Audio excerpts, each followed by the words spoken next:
Hey guys, so this week we're going to be delving into some technology.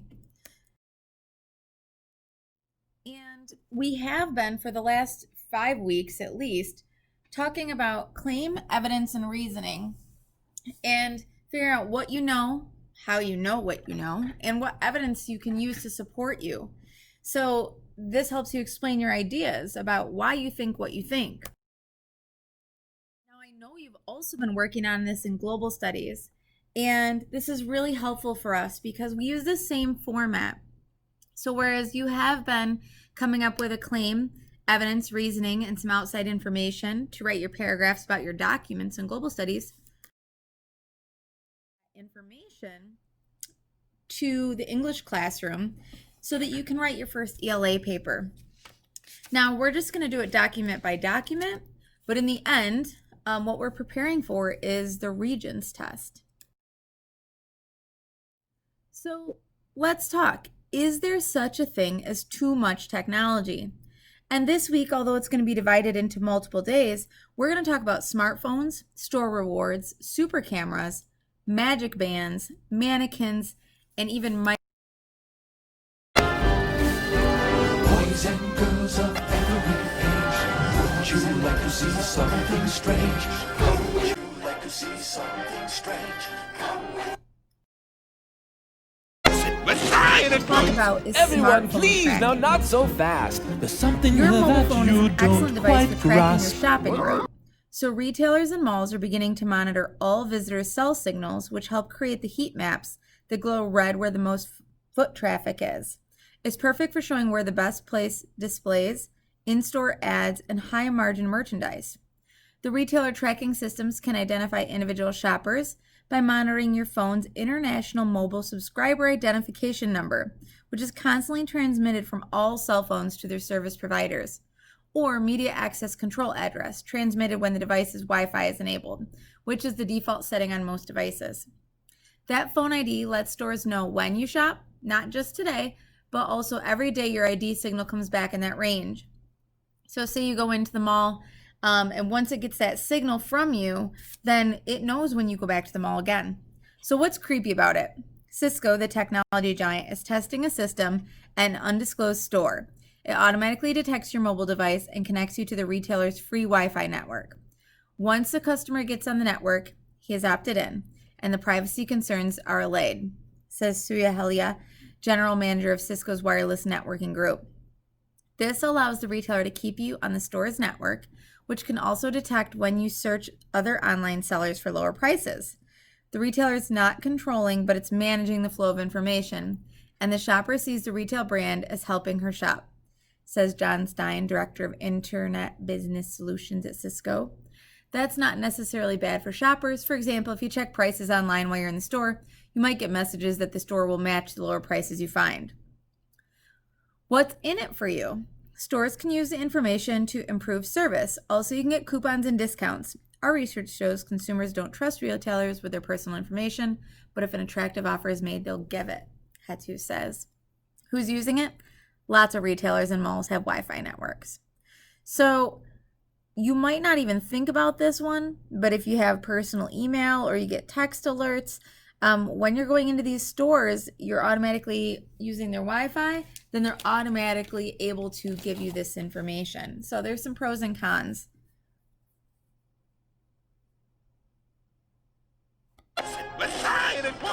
Everyone, please, now not so fast. There's something here that you don't quite grasp. It's your turn to take it easy. But So there must we be also some store mistake. rewards, and you guys might not use these as much as your parents, but return rewards. Stores have been monitoring and tracking returns and exchanges for years to identify and prevent the 1% that are fraudulent. Now, some stores are rewarding the honest 99% of customers who return items with special offers, like 20% discount or $10 off a specific item, to encourage them to spend their refund in the store. This happens all the time. You shop at a certain store, say that you're at Foot Locker, then you'll get a coupon for next time for $10 off. Or say that you go into the grocery store and use your reward card or your scan, or you enter your phone number or Rite Aid, then it's giving you some money back in some ways. What's creepy about it? The reward is designed to appeal to you based on a statistical model that predicts consumer behavior. It's usually valid for only 1 to 2 hours, so you're pressured to use it or lose it.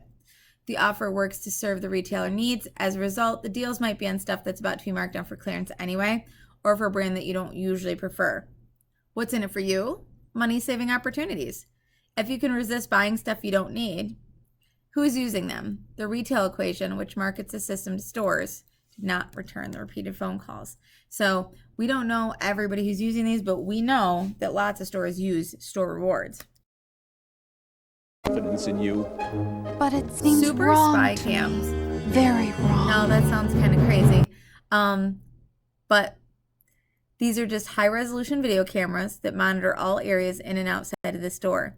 The footage is then stored and cataloged for easy searching. With facial recognition software, your mugshot can be captured and digitally filed without your knowledge or permission. Ditto for your car's license plate. So what's creepy about them? Gaze trackers are often hidden in tiny holes in the shelving and detect which brands you're looking at and how long for each.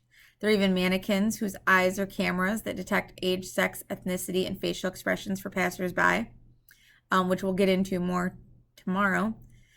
The videos can be merged with the store's other data, such as footage of you at the cash register, plus the transaction details of what you bought, for how much, using what credit card. Your face, vehicle license plates could be linked. And if that info is not securely stored, it could be hacked. Stores don't provide sufficient disclosure, so you can't opt out and protect your privacy.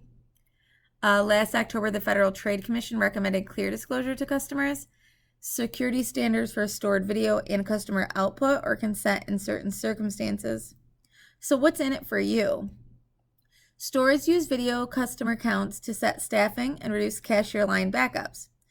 The system can also nab shoplifters and identity thieves and examine the veracity of slip and fall injury claims, keeping fraud costs and prices down. So it helps you because you don't have to wait in line so long if it's a busy store.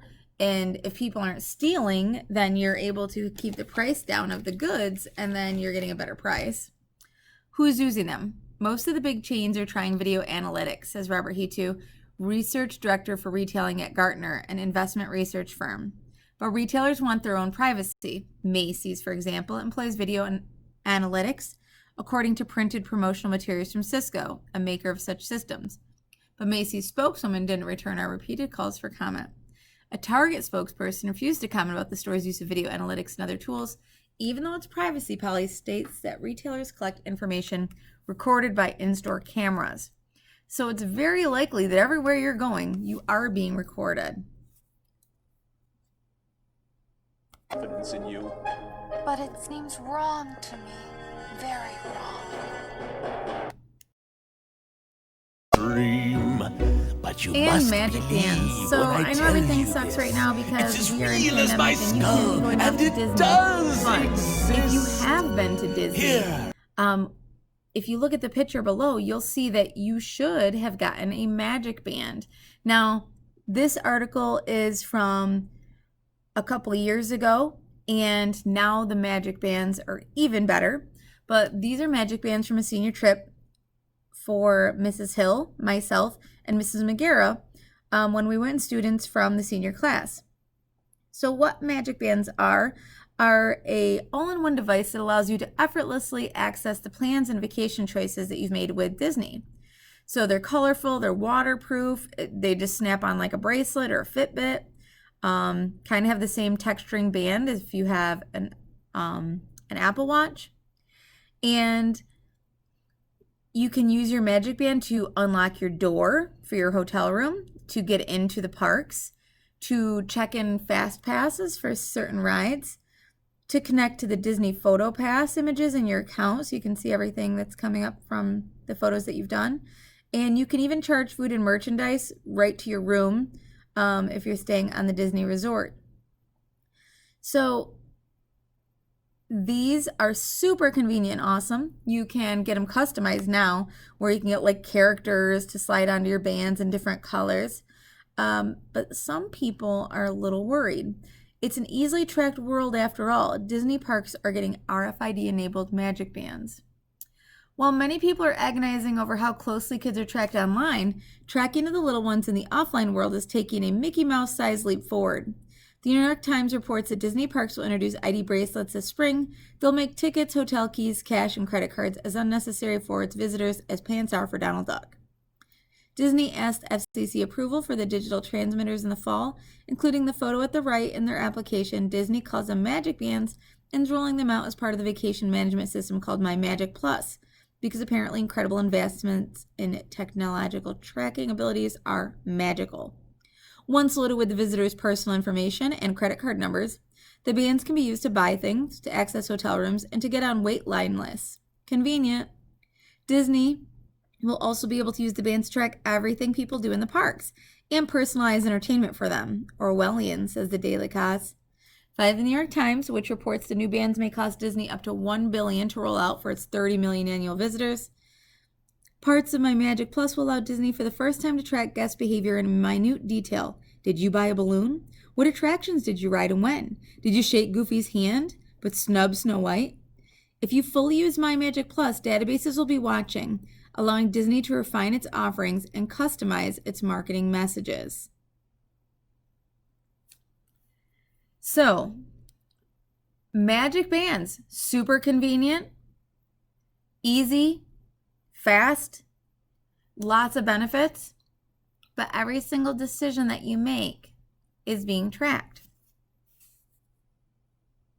Dream, but you must believe when I tell you this. It's as real as my skull, and it does exist. Here.